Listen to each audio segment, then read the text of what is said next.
To Shri academy online teaching classes 2020-21। सुप्रभात। मैं नीलम त्रिपाठी आज एक नए अध्याय के साथ प्रस्तुत हूँ। वह अध्याय है गीतामृतम। आज हम पढ़ेंगे पाठ 3 गीतामृतम। अशोच्यानन्वशोचस्त्वं प्रज्ञावादांश्च भाससे अगतासून गतासूंश्च नानुशोचन्ति पंडिता। अशोच्यान का अर्थ है जो शोक करने योग्य नहीं है। अन्वशोचः शोक, त्वम मीन्स तुम, प्रज्ञावादान पांडित्यपूर्ण, भाससे बातें करते हो, गतासून जिनके प्राण चले गए हों, अगतासून जिनके प्राण अभी नहीं गए हैं, च मीन्स एव, न मीन्स नहीं, अनुशोचन्ति शोक करते हैं, पंडिता मीन्स पंडित लोग। तो अर्थ है श्री भगवान बोलते हैं कि जो शोक करने योग्य नहीं है वह शोक तुमने किया है और तुम पांडित्यपूर्ण बातें भी कर रहे हो, किंतु जिनके प्राण चले गए हैं, गतासून यानी जिनके प्राण चले गए हैं अथवा नहीं गए हैं, उनके लिए पंडित लोग शोक नहीं करते। तो आशा है बच्चों आप सभी लोग इसके अर्थ को समझ गए होंगे। तो आइए दूसरे श्लोक के अर्थ को जानते हैं। देहिनो इस्मिन्यथा देहे कौमारम यौवनम जरा। देहिनो इस्मिन्यथा देहे कौमारम यौवनम जरा तथा देहांतर प्राप्ति धीरस्तत्र न मुह्यति। तो इसका अर्थ है जैसे इस देह में जीवात्मा की कुमार, युवा और वृद्धावस्था होती है, वैसे ही उनको अन्य शरीर की प्राप्ति भी होती है। धीर पुरुष इसमें मोहित नहीं होते। देहिन्यो मीन्स शरीर, कौमारम मीन्स कुमार, यौवनम मीन्स युवा, जरा मीन्स बुढ़ापा, देहांतर प्राप्ति यानी शरीर को प्राप्त कर, धीरस धैर्यवान, तत्र मतलब वहाँ, मुह्यत मोहित नहीं होते। तो इसका अर्थ पुनः जानते हैं कि जैसे इस देह में जीवात्मा की कुमार, युवा और वृद्धावस्था होती है, यानी वह कुमारावस्था, युवावस्था और वृद्धावस्था को प्राप्त होती है, वैसे ही अन्य शरीर की प्राप्ति भी होती है।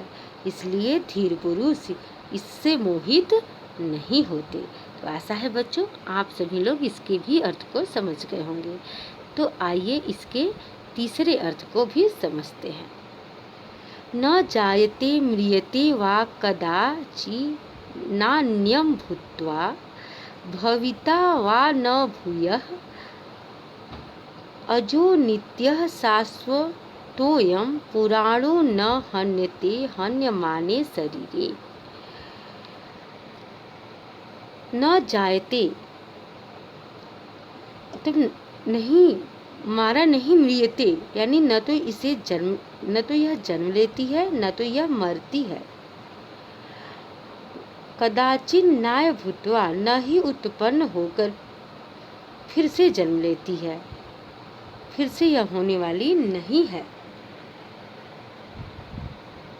भविता वा न भूय, भविता मीन्स भविष्य, भूय मीन्स भूतकाल, अजो नित्यम यानी यह भविष्य में भी कभी होती नहीं है, यानी जन्म नहीं लेती, यह शाश्वत है। नित्यम मतलब हमेशा, शाश्वतोयम मीन्स शाश्वत, निरंतर है।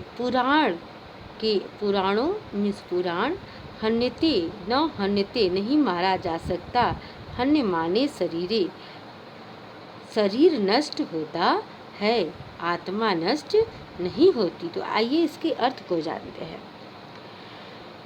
यह आत्मा किसी भी काल में न तो जन्मता है और न ही मरता है और न ही यह उत्पन्न होकर फिर होने वाला ही है, क्योंकि यह आज जन्म नित्य सनातन और पुरातन है। शरीर के मर जाने पर भी यह मारा नहीं जाता। तो आशा है बच्चों आप सभी लोग इसके भी अर्थ को समझ गए होंगे। तो आइए इसके अगले श्लोक को पढ़ते हैं। वासांसि जीर्णानि यथा विहाय नवानि गृह्णाति नरो पराणि तथा शरीराणि विहाय जीर्णान्यान्यानि संयाति नवानि देहि। भागवत गीता में श्री कृष्ण जी अर्जुन को समझाते हुए कहते हैं कि जिस तरह से वासांस जीर्णान फटे पुराने कपड़े, विहाय मतलब छोड़कर, नवान मिस नए, गृहणात मिस ग्रहण करता है, नरो पुराणी मनुष्य, तथा शरीरान उसी प्रकार से यह शरीर विहाय छोड़कर जीर्णन्यान जीर्ण शरीर को, नवानि देहा नए शरीर को धारण करता है। तो अर्थ होता है इसका कि जिस तरह से यह शरीर, जिस तरह से मनुष्य पुराने वस्त्र को छोड़कर नए वस्त्र को धारण करता है, उसी तरह से यह शरीर भी पुराने शरीर को छोड़कर नए शरीर को धारण करती है। तो आशा है बच्चों आप सभी लोग इसके भी अर्थ को समझ गए होंगे। तो आइए इसके अगले श्लोक को पढ़ते हैं। सुख दुखे समे कृत्वा लाभा लाभो जया जयो ततो युद्धाय युजस्व नैव पापम वापस्यसि। श्री कृष्ण जी अर्जुन को समझाते हुए कहते हैं कि सुख दुखे यानी सुख दुख, समय में समान, कृत्वा में किया गया, लाभा लाभो लाभ हानि, जया जयो जय और पराजय, युद्धा युद्ध, पापम पाप। तो कहते हैं श्री कृष्ण जी कि जो व्यक्ति सुख दुख, लाभ हानि, जय पराजय में समान भाव रखता है, वही व्यक्ति युद्ध करते समय उस व्यक्ति को कभी भी पाप नहीं लगता, वही व्यक्ति विजयी भी होता है। तो आशा है बच्चों आप सभी लोग इसके भी अर्थ को समझ गए होंगे। तो आइए इसके अगले श्लोक को पढ़ते हैं। नैनम छिन्दन्ति शस्त्राणि नैनम दहति पावकः न चैनम क्लेद्यान्त्यापो न शोषयति मारुतः। श्री कृष्ण जी अर्जुन से कहते हैं नैनम इस आत्मा, इस आत्मा को, छिन्दन्ति मतलब छेद सकता है, शास्त्राण में शास्त्र, यानी इस आत्मा को न शस्त्र छेद सकता है, नैनम दहति पावक, नैनम मीन्स आत्मा, दहति मतलब जला सकती है, पावक मीन्स आग, और इस आत्मा को आग भी नहीं जला सकती है।